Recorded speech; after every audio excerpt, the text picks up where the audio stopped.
Welcome to the Workshop Therapy Podcast. I'm your host, Andrew, and joining me, as almost always, is my wife. Hi. You're so high energy today. Yep. So, I've been being hassled by somebody to get on here, and he was supposed to come on this week, but never set up when he was supposed to be here. So, I guess I'll have to poke fun at him and make him feel bad about himself for not putting in more effort. What do you say about that? Or you could just, organize something. I could organize something. Lots of stuff going on right now, so that's my excuse. That's why I missed the last week's episode. Didn't get it out. It's been pretty busy. Yeah.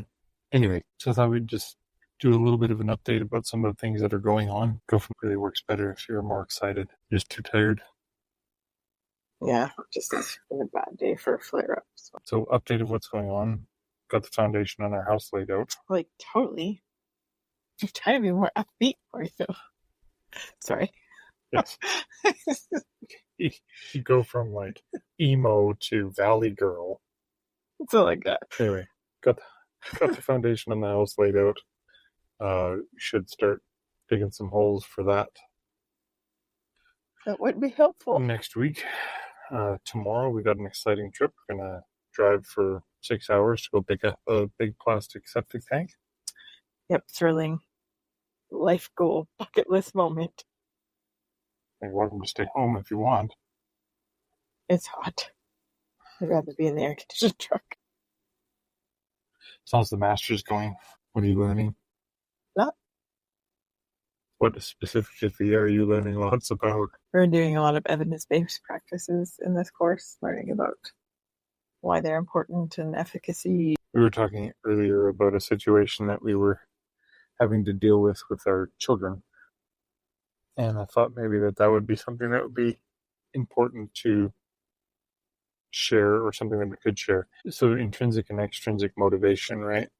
So intrinsic motivation is things that you're motivated to do without any external reward. Things that you just enjoy doing for the sake of doing them, versus things that you do that are extrinsically motivated. Like, I go to work because I have to pay my bills. Not that I'm doing that currently. Okay, so I go to work because someone needs to pay my bills. You're not going to work right now either. Soon. But yeah, so that's an extrinsic motivation. Or and I was thinking of that from kind of a perspective of lots of people get stuck into the trap, and this myself included, get stuck into the trap of, I have a hobby, now I need to do something to make it pay for itself. And that isn't necessarily a good thing, because it kind of takes away the intrinsic motivation of the hobby and the mental relaxation and the joy that you get from that. But then on the other hand, in the situation that we were talking about with our kids, was there's lots of times when there are things that need to be done, and well, ideally everything is intrinsically motivated, there are things that you need some sort of extrinsic motivation to. Well, yeah, we were talking about this in regards to like neurotypical versus neurodivergent as well, right? Like, and there is lots of strong evidence for extrinsic motivation actually causing negative reactions, right? So when you like read books because you're going to get a pizza, then when there's no pizza at the end when you graduate, then you don't read any more books, that kind of thing. Like, there's lots of studies that have shown that to be the case. Yeah, rewards are ultimately demotivating. Yeah. And there's been rewards, there's been studies about that with adults as well. What I've been looking at a lot, because a lot of evidence-based practice involve rewards, but there's strict guidelines around it, like and around how it's supposed to be laid out. So yes, initially you start out with lots of rewards, but it's about fading them out and building up that internal intrinsic motivation, because especially with our neurotypical friends, peers, kiddos, whatever it is, they don't have that, right? Because that thing is just so hard and so frustrating to do, whatever it is, it's just too much. It's too much effort. They can't do it. So initially, and I think, so if anybody's read like Punished by Rewards and stuff by Alfie Kohn, like I love the premise of it. I love what he says in there. But my reality is it doesn't always play out that way when you're dealing with a neurodiverse individual.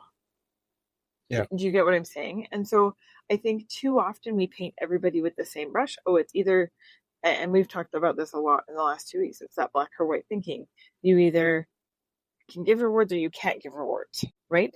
And the reality is it's okay to be like, all right, math for you is immensely frustrating and for all of us causing problems. And so we're going to give you a reward for each question at this point and then fade it out to get to the point where you're working for something to the point of you're doing it because this is what you do and you've been able to make those pathways.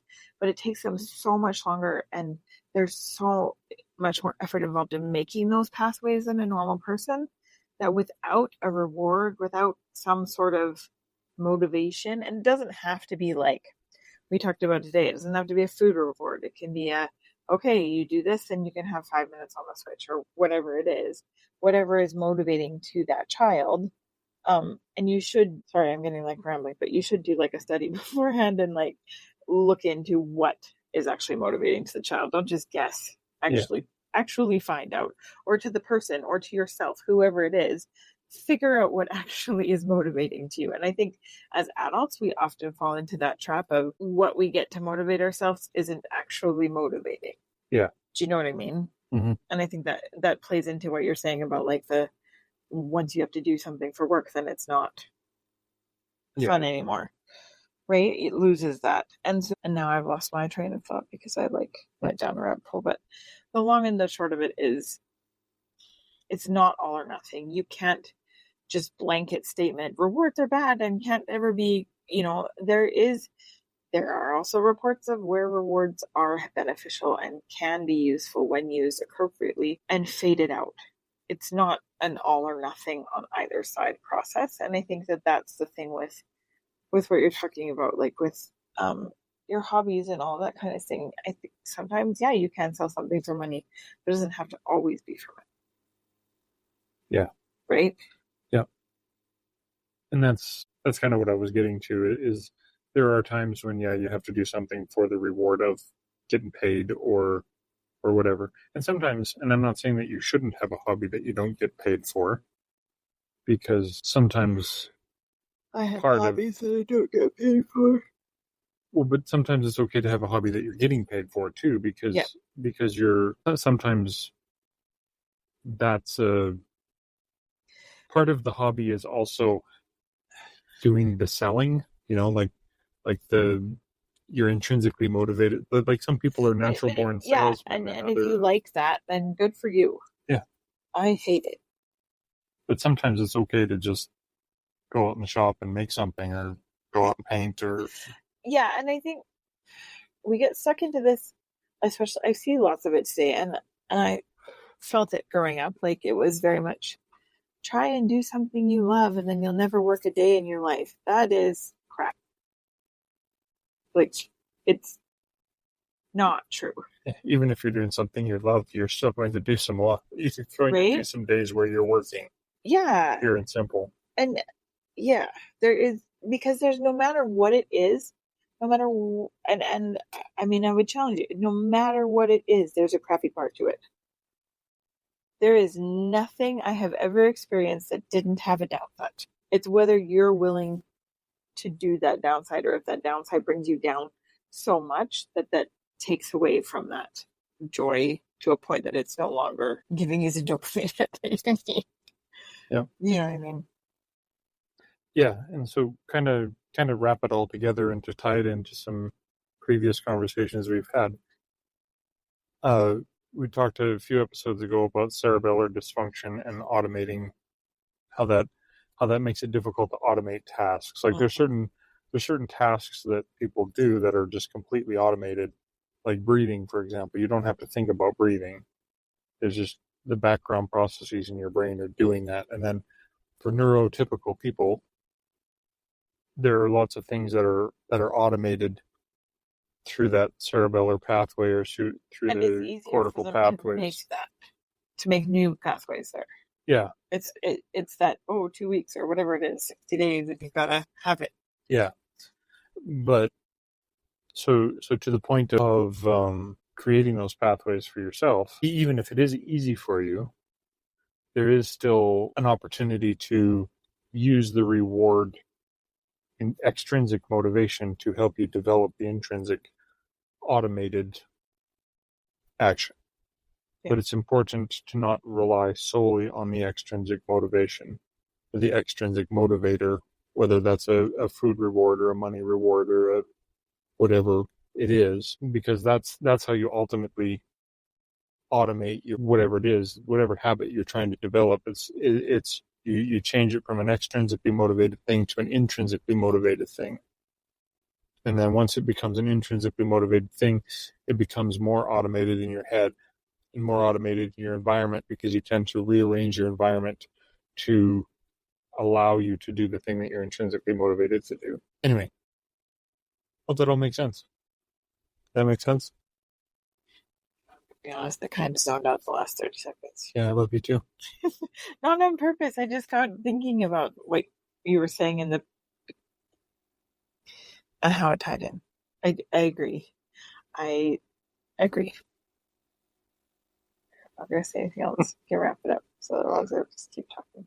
So if you enjoyed this episode, please share it with a friend. It helps you grow, or share some sort of aspect that was important to you or meaningful to you. Also, if you want to leave a review, that would be great. We've only had one review, and we should have more than that. I would appreciate more. So shout out to the patrons and ask you to get over there and review things. Maybe I'm missing them. I should just go check again. But anyway, reviews. Any questions, send them to questions@workshopptherapypodcast.com, and we will get them on here. And do you have any final words of wisdom? No, I got nothing. So if you found anything from this episode to be helpful and you want to reinforce it for yourself, I'd like to invite you to share it with a friend in the next 24 hours. That'll help reinforce it in your mind, and it'll help those around you, which is always a good thing. So thanks again for listening, and now I'd like to say thank you to all the amazing patrons of the Workshop Therapy Podcast. You guys make the show possible. If you're finding the show helpful and you want to support it, there are a few tiers, including a simple $1 a month option to just say thanks. For $5 a month, you can get access to the patrons only feed that has a pre-show and a post-show, in addition to the regular podcast, all in one feed. You all know that the good stuff happens after the official mics are off, right? If you can't support financially, I totally understand, but I'd love it if you left a 5-star review or told a friend about the podcast. If you have any questions or feedback, I'd love to hear that as well. Send it to questions@workshoptherapypodcast.com, and I'll get it on the show. I want to say thank you to all the patrons of the Workshop Therapy Podcast, but especially to the founding fathers, and they are Mr. Matthew Serio from Argiano Serio, Mr. Brad Harrison of Brad's Customs, Mr. Keith Drennan of Blackthorn Concepts, Mr. Eric Peterson of Overall Maker Works, Mr. Brandon Millichamp of Tectonic Creations, and the one and only the Grant Alexander. So a special thank you to the founding fathers, and thank you to everybody who supports and shares the Workshop Therapy Podcast.